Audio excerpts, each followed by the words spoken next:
Well, good morning, or afternoon now, my apologies. First, I just want to say I truly appreciate all of you in the media for your coverage on this. I cannot tell you how instrumental that is on a case like this, and I really appreciate you bringing this to everybody's attention and you putting that in the forefront, because it's certainly very important to us. It's important to the community, so I want to thank you for that. We've been monitoring a lot of the social media activity, and we've been paying attention to the special interest groups and the true crime groups that are all following this as well. And I certainly want to thank them for their participation in this and keeping this out in front. First thing I need to do is I need to dispel a rumor, and that rumor is Noel has not been found. He is still missing. So I want to be very clear on that. I know that rumor's been going around on social media quite a bit, and that is not the case. He is still missing. Give you a little bit of an update from what we've got last night, and then I'll be happy to answer any questions as we move forward. So last night, our investigators were able to recover a vehicle that was located at DFW Airport. It was the 2012 Chevy pickup that was listed in the initial Amber Alert and the Endangered Missing Persons Alert.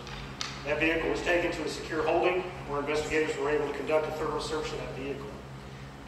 Among other items located in the vehicle, our investigators did locate an electronic travel visa for one of the children.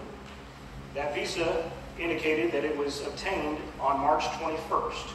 One day after the welfare check. The visa also indicated that the travel was to India.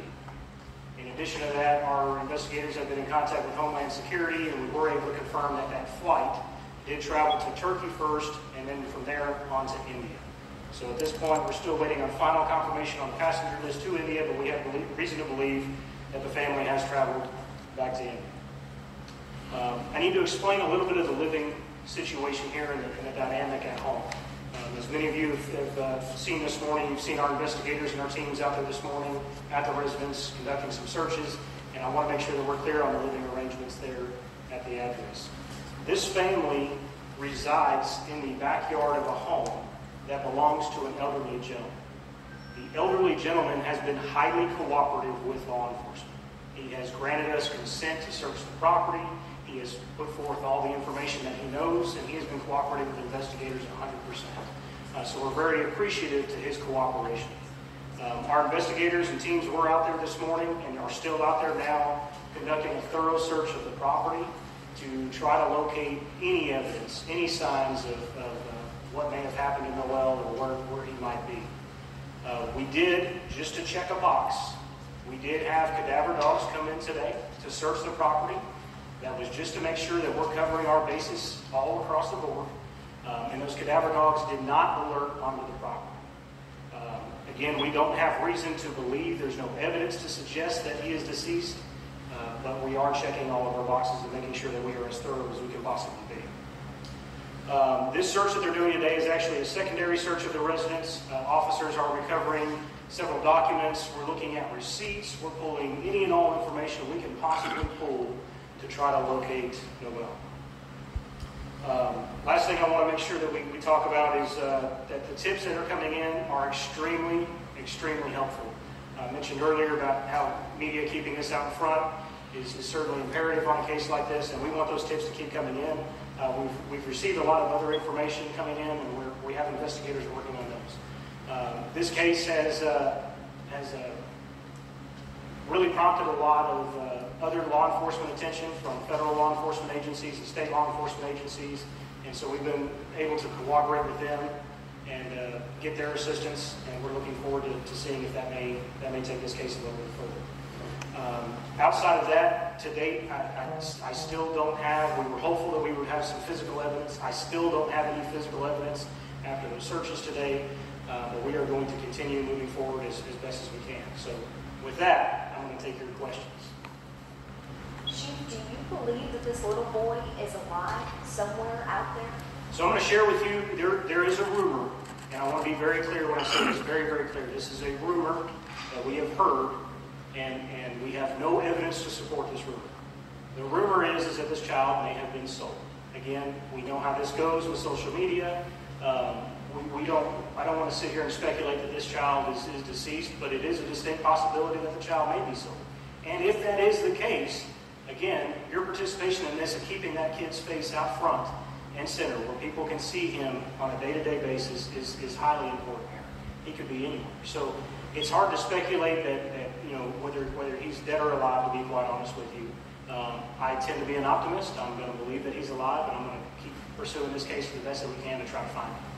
Chief, you said yesterday that November is when some relatives last reported seeing him. As your investigation has moved forward, have you found any date past November that he has been spotted in any certain area, or is that still loose November date what you're going with? We have had some family that have reported seeing him more recently. However, we've been able to disprove those statements.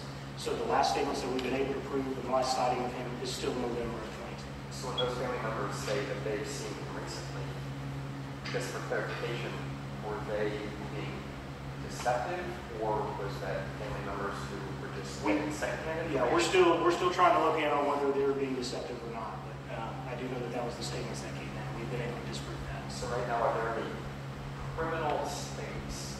I know there's a lack of evidence right now, but are you naming any suspects or persons of interest who, besides who has fled? Yeah, I was going to say our person of interest right now is Mom. I mean, we need to talk to Mom. But are we also naming stepfather and any other relatives who might be in North Texas?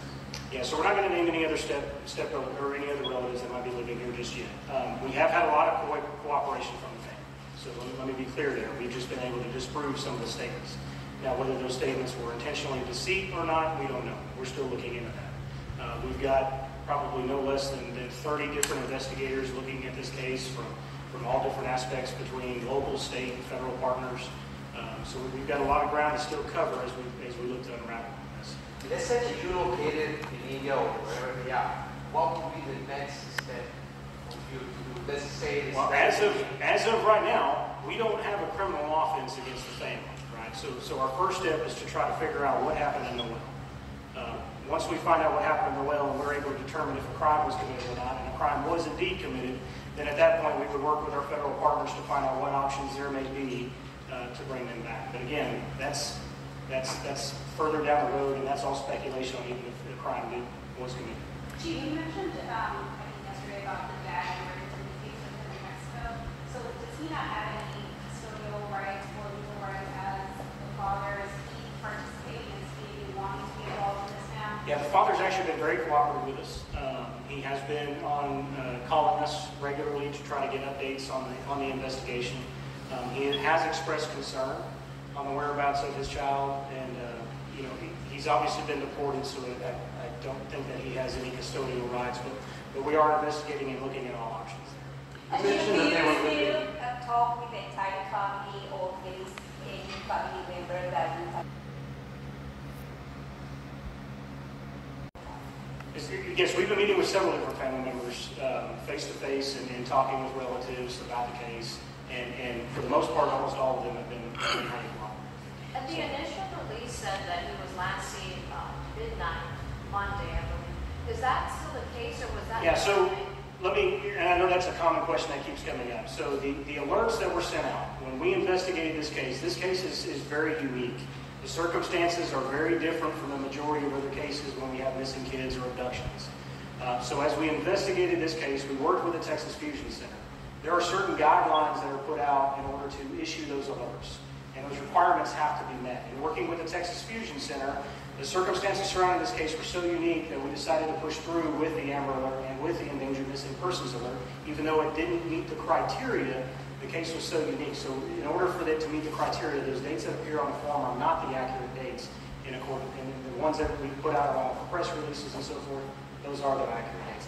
And is there any new information you can give us on the original source that reached out about their concern, or what was said? What was their concern? Yeah, the original source didn't come directly to us. It came through CPS, so I don't have that information to give out. I do know that it was told to CPS that they wanted to remain anonymous. Chief, I know you said it's a rumor, Sure. but in terms of how you're saying that possibility of the child being sold, what are some circumstances that could surround that? How do you begin to even investigate that? And is this where your federal assistance comes in? Well, and that's what we're doing right now. We're investigating all possibilities right now. Nothing is off the table.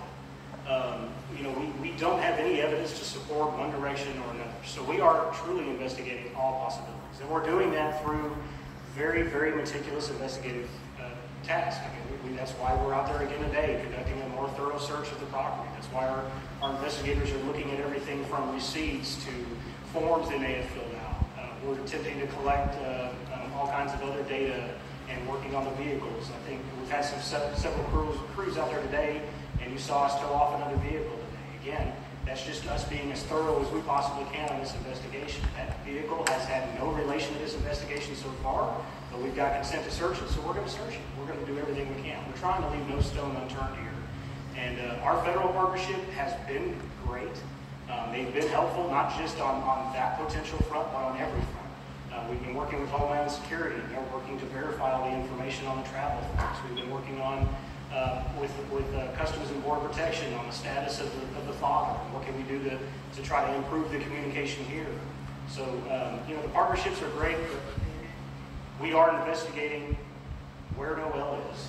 And that means that we're not going to leave any stone unturned. We're going to keep doing every effort we can. Noel is said to be living with disabilities and medical issues. Have you been in touch with hospitals, or has he been treated anywhere around? Sure. So yeah, we've been working with all the area hospitals, and we do have some medical records, and we are continuing to get more medical records coming in.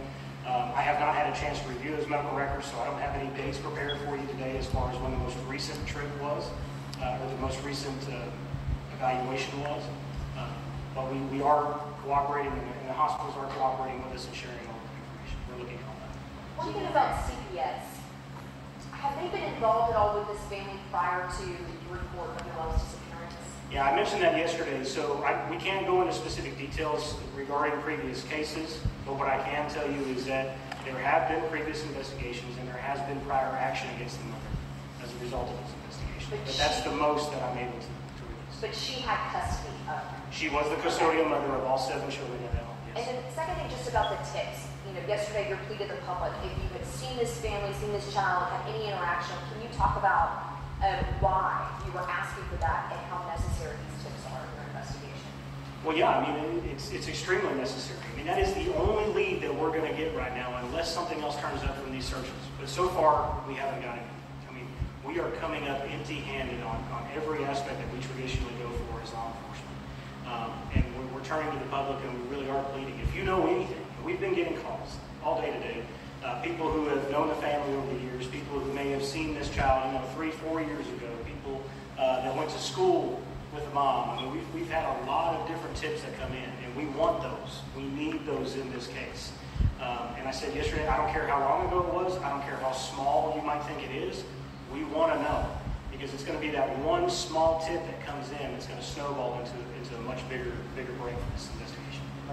If unfortunately these rumors turn out to be true, what kind of crime or crimes would you be looking at? Sure. So we're looking at, I'm assuming you're talking about if the child was sold, right? And we're playing a whole lot of ifs and wins and so forth, and I really don't like doing it. But certainly if that was the case, we'd be looking at human trafficking charges and other potential neglect charges, abuse charges, those sorts of things. Chief, has law enforcement been in contact with law enforcement in India?